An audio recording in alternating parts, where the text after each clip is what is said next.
I'm the foreign European candy today, and I feel very modest because first I don't speak that beautiful American English. I speak double Dutch. I'm Dutch. And second, I'm not living in a world you do. I'm living in a better world. So it feels so, how you say? Troubled, unfair. That even in the continent there are so many differences already. In a city there are so many differences. And we live in a happy little country that started actually everything what's so bad over here nowadays.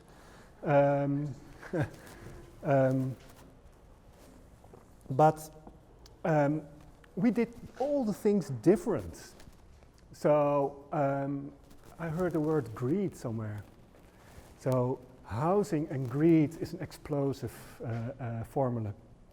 It's housing and need where you should talk about. And we, in Europe at least, from the 1920s, the big socialist movements resulted, especially in the Netherlands, into housing corporations that are partly state-owned with low tax rules that, for example, in Rotterdam still have something like 50% of the affordable housing, or 50% of the housing in the city, and they are affordable. And affordable means until something like 35,000 euros.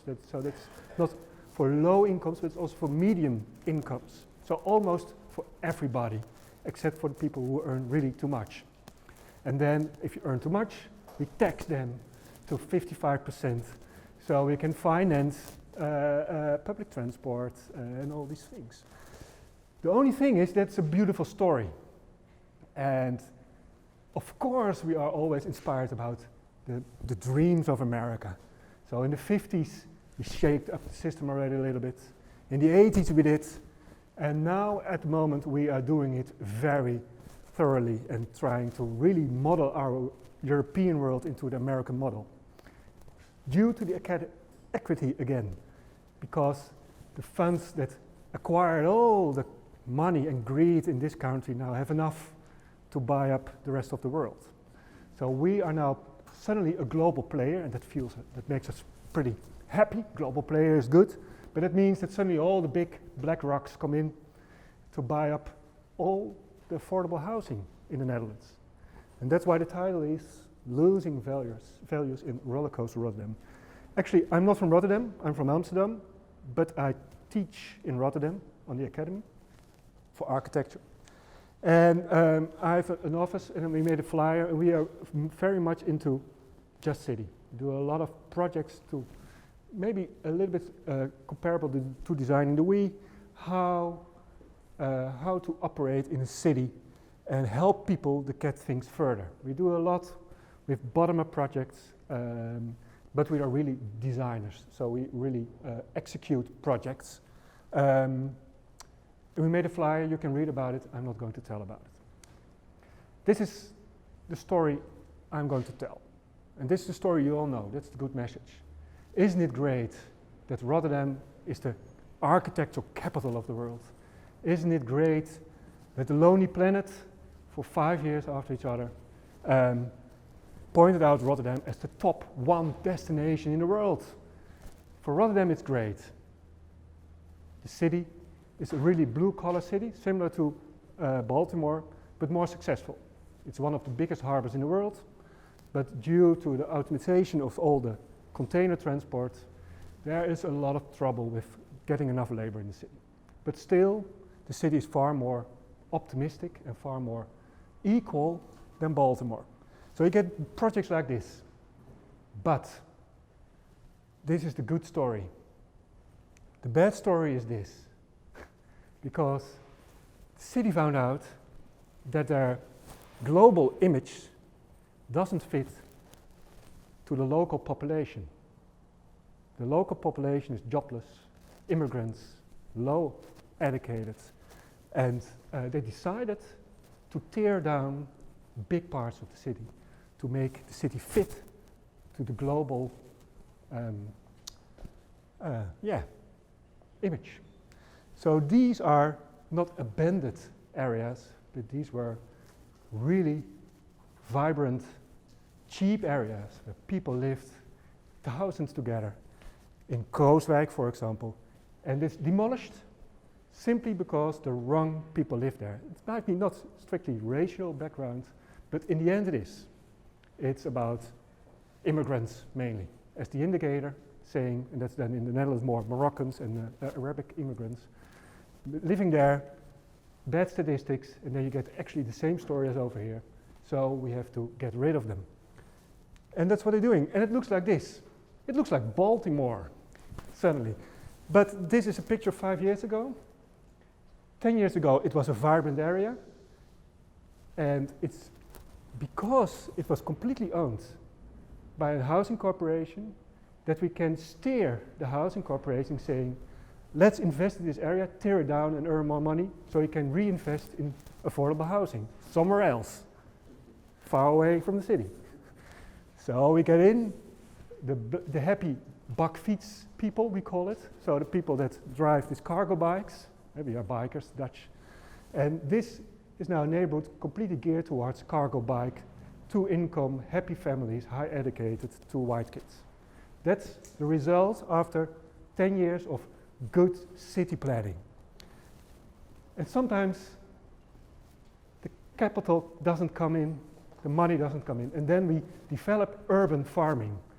And I loved the projects April showed, but in my opinion, in these kind of places, urban farming is a kind of community building after you first demolish the community. And we are laughing about it. But we get a lot of good press in the Netherlands about this project. Isn't it great that we have pigs in the city again?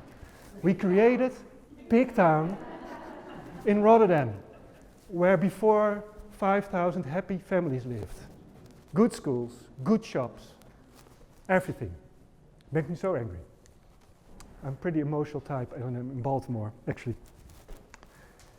And again, for the coming 10 years, Rotterdam will tear down 20,000 affordable, good dwellings, simply because the wrong people live in it, and simply to make more place for higher income. So not add extra, but as a state, together with the housing corporations, intervene in the areas and get rid of them. And they resist. They try to. We don't have a tradition of striking. We are a very common sense population, the Dutch, and also the immigrants. They are not informed. So some are informed and join, but a lot are not informed. So the resistance is little, too little to stop the machine. And this is not a machine of the big money, but it's the machine of trying to be a global city. And I think we should try to reinvent great places to live in the world, starting with local entrepreneurs and local people. And the strange thing is, so we don't know anything about redlining in the Netherlands, but there is a gigantic government-driven gentrification going on now. And that's a story that's so strange to hear if you see what hangs here on the wall. As that was not our history, but actually we're now reconstructing this history in a very fast pace. And these people, Rotterdam has a huge Cape Verdean community, one of the biggest in the world. And these guys should leave, of course. And my question is, are there other ways to change the city in a more just way? That's actually your question as well. And I must say the answer is not easy. I see also a lot of projects that start with a good initiative and end up with getting everybody fleeing away because it's not affordable anymore to live there.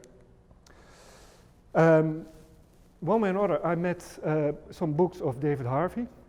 Later I found out he's from Baltimore, or at least he wrote these kind of books in Baltimore.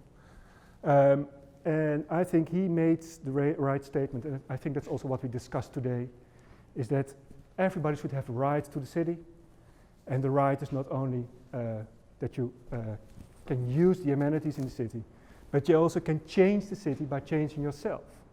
So both physical and social use the city as a place to grow. And from my perspective, at least, generous public space, that sounds nice. The keys to a just city are at least affordable housing. That's what we learned in the past 100 years in the Netherlands. And that's very simple. Affordable housing you simply can construct, and you construct rules around it. So it's not part of the market. That's not that difficult. It's simply getting it out and arrange it. We should create accessible jobs. That's about connections and generous public space. Not beautiful public space, but generous public space. And a healthy environment, of course. So what I try to make the bridge to the afternoon program, I think about the MLK, is that I think high streets, and let's call the MLK or Washington Boulevard or whatever, every street in Baltimore, high streets I think are the solid binders of a just city. Actually, the lady that claimed that she wants to be addressed on the MLK is exactly what this is about. The high streets, there you should be visible, there you should be alive and use it. And I always use the phrase when I enter a new town that I simply ask them, show me your street and I will tell you what kind of society you are.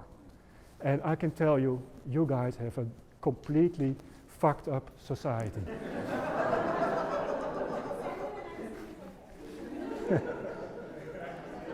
And I'm Dutch, and Dutch are rude, the rudest in the world. I know. Ja toch? But on the other hand, it's sometimes good to be rude and then afterwards smile about it. I think we should be also more relaxed about it, being positive and trying to change things. And I want to show you 3 European cases, because you all sitting here and say, oh, we're America, we did everything wrong, and Europe is ideal. But Europe isn't ideal at all. But there's one big difference. One way or another, in Europe we took another exit somewhere. And we all had almost the same starting point. And for Hamburg, for example, the starting point was similar. The city was completely bombed, like every German city, and is rebuilt mainly with Marshall help, with the American attitude and the American finance systems. So Germany is one of the most American countries in Europe, actually. Has the huge suburb subsidies. And this was the inner city of Hamburg just after the World War. And hey, yeah. Then they thought, okay, we should sell cars. That's what they thought here as well. So we have to make streets. So there was an opportunity, because the city was completely teared down, to make new streets. And this new street is projected on the last part that survived the bombing. So with the little help of the Americans, they designed a good new MLK. And they succeeded. And it was a street without a name. It's the street Ost-West, the East-West street, very functional. And only the church over there is saved. A little curve. That was a little bit too much effort to tear down. And in just 10 years, they created a city that was designed to sell Mercedes, Volkswagen, Opel, Audi, Porsche, and all the big brands that actually were mainly fascist brands before the war. This was a walking city. This was a vibrant city. And like Robert Moses did in America, it was turned into 10 years into, with a little help of the bombing of the Americans, in 10 years it was turned into an American car city, where the pedestrians, the jobless, the people that cannot afford a car, have to cross over bridges. Isn't it good we designed a pedestrian bridge to cross, and this is the middle of the center, an 8-lane street. But even in Hamburg, which is known as the most car-driven city of Germany, there is now a movement, and it's a little one, but they are redesigning streets and making little, like this one, bike lanes. And it's a fight. It's a similar fight to here in Baltimore, but they're winning over here. Although it's a completely a capitalist city, everybody understands that investing more and more in cars doesn't bring more wealth. Investing in biking and walking brings more wealth. And actually what's happening now in Hamburg is that they make a quick transition from a space towards a transit space to a social economic space. Why should I take a car from here to there if I have everything just in walking distance around the corner? This sounds as a very new urbanism slogan, of course, but apart from the political background of new urbanism, it's a true story. And in Denmark, there's a guy, Jan Gehl, he's a prophet. Maybe you heard it already, him saying somewhere, but he makes a clear statement. If you design for cars, you get cars. If you design for people, you get people. Simple as that. And this rule is always applied in a way that we design more for cars, because we get more cars. So we can also reverse it.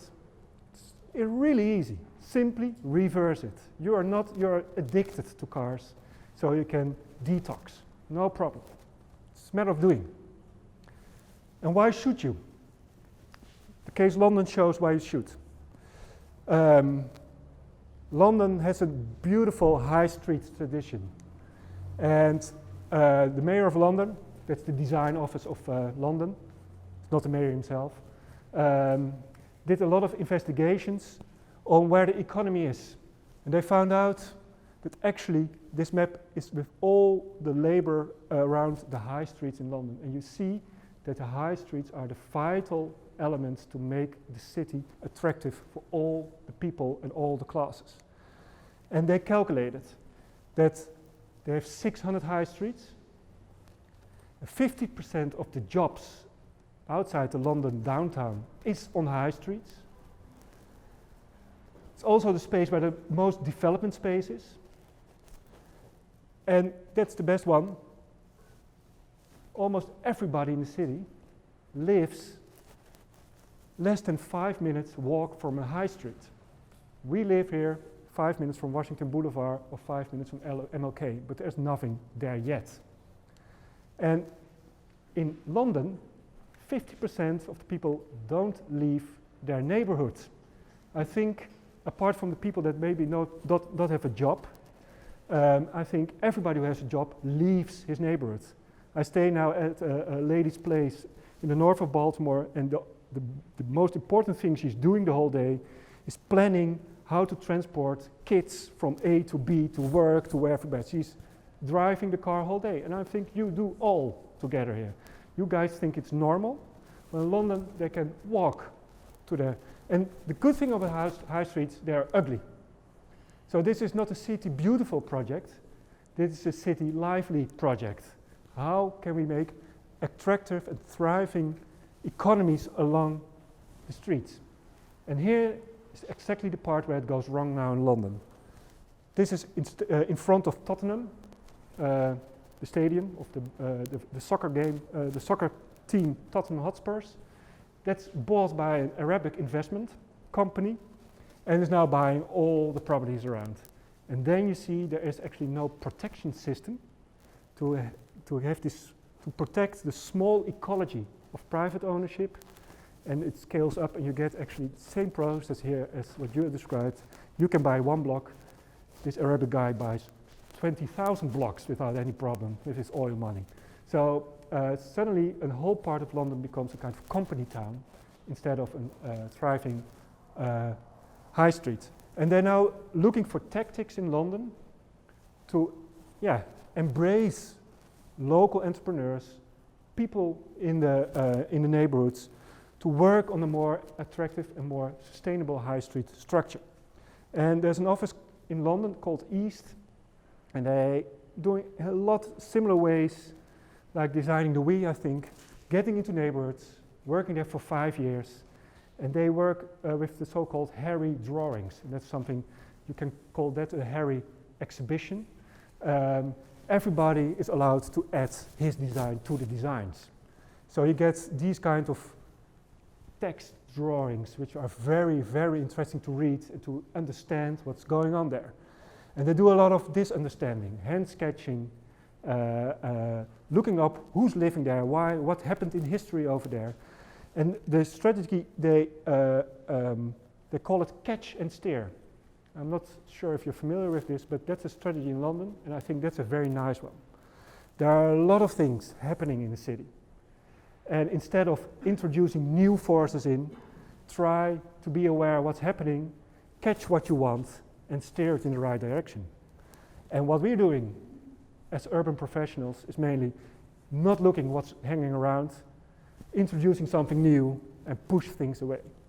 So catch and steer, I think, is really the philosophy we should embrace together here. And then you get things like this. So a part of a street, Borough Street in East London, they refurbish the pavement, but at the same time, all the entrepreneurs get a little placemat to identify their front yard and to claim the front yard. And sometimes there's a church initiative taking over an empty plot and is allowed to claim a little bit of the street. So the street really becomes a lively and attractive space for everybody. It's an open space. It's not owned by anybody, but it's occupied by all the people working and living there.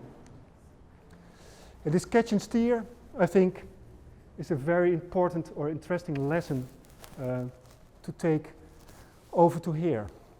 And Mark Brearley, who was the advisor of the mayor for 10 years, and then Johnson became the mayor, and then he was kicked out in a day.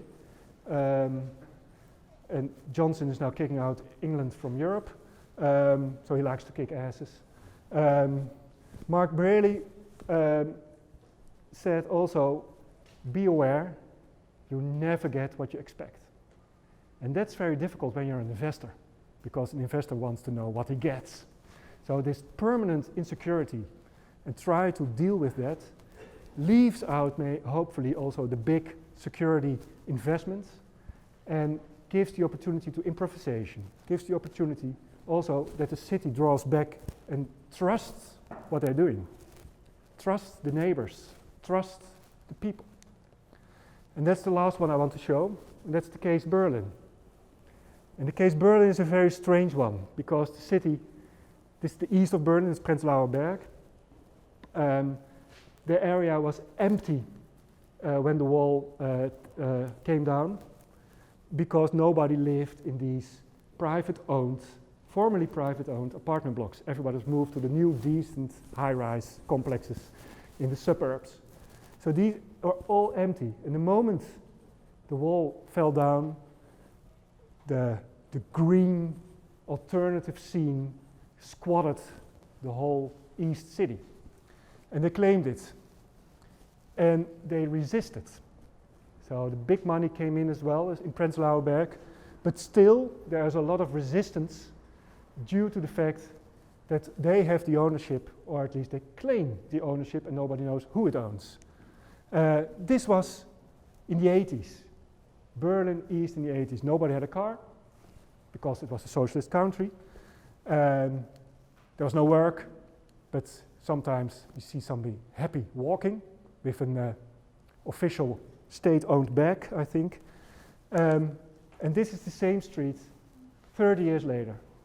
And what I like so much about this picture is that the city gave the space to occupy and claim parts of the public space, not completely, but they designated very clearly which area you're allowed to occupy and have the right and also the trust to do the things you think are good for the neighborhood. And this is one of the most vital streets where a lot of local neighborhoods come together. And also here, there's now a gentrification taking place in an incredible speed. And that's mainly to do with the strategies of the municipality and the government that they're actually actively selling out to big investors from Arabic countries, China and America, because they want to make a lot of money. And they don't introduce systems to protect. And it's just one rule that is not allowed, and you solve it. So still there are parts which you can call authentic and affordable for everybody. And what I like also so much about the Berlin streets is that they are as hopeless and ugly as the Baltimore streets. So it's not about a City Beautiful program. It's about liberating people to use space. And it's such a small detail, but I'm going to tell it as a designer because I think it's very relevant. This part till the facade is the part that you have the right to occupy. This part, with the bigger natural stone plates, is the part that always has to be free. That's the public accessible part.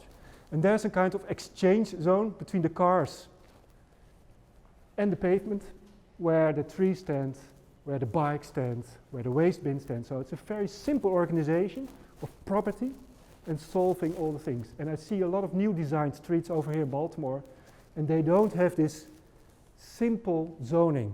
Suddenly, people can walk along the facade very closely or very nearby, interrupting actually this very vulnerable relation between the stoop and the streets.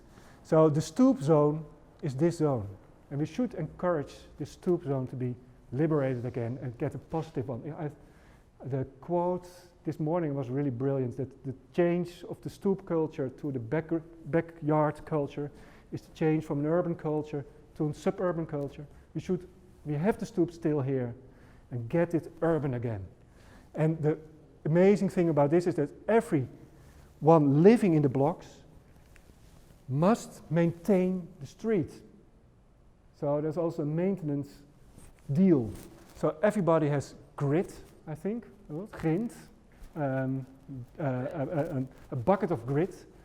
So they use it in the winter, this cold winters in Berlin. Yeah. Yeah, it's not sand. It's no, also not. They are very environmental in Germany, so salt is not allowed. Small stones. Gravel. Yeah.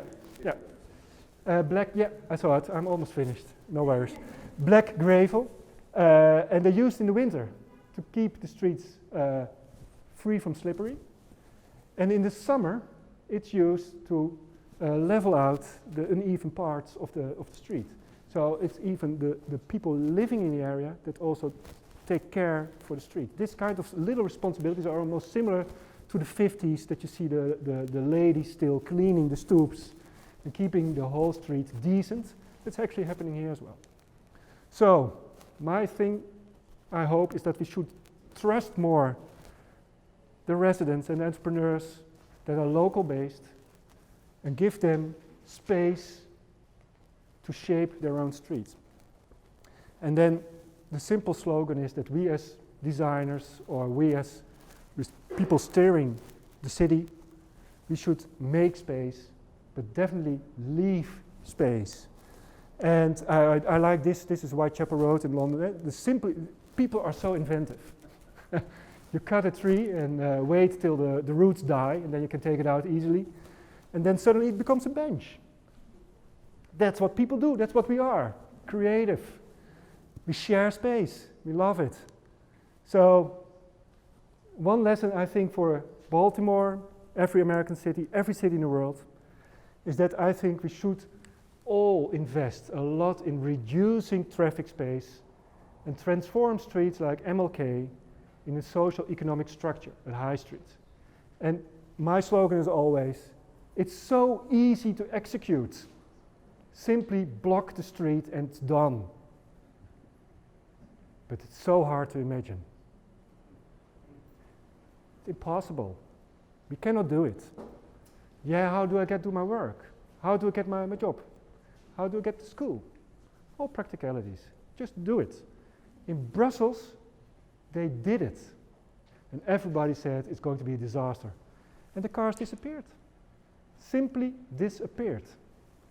So if you want to get cars, you get cars.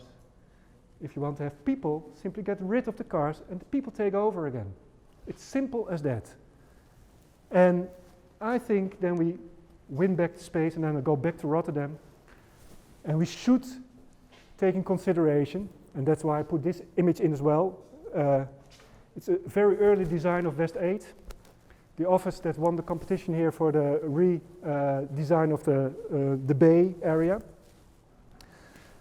So they moved now to Baltimore. First they did, this is my final slide. They first did a lot of projects in New York. Now they move over to Baltimore. And they are very good designers, but they are very aesthetic. And they designed, for example, the early project, the Schouwburgplein in Rotterdam. And it looks beautiful in the magazine pictures. But it was empty every day. And then one summer, there was a citizens' initiative to make a kind of Disneyland out of it. With balls and grass and things. And the whole summer, the square was vibrant, active. And everybody enjoyed the space actually West 8 created. But we needed the people from the area around to activate it really and give them the space to do.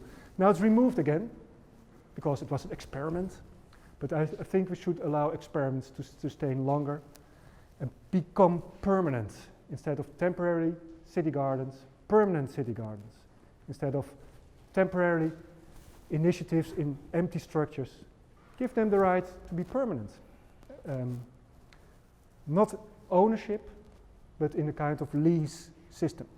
So again, make space to change yourself and to change the city. Thank you. Thank you.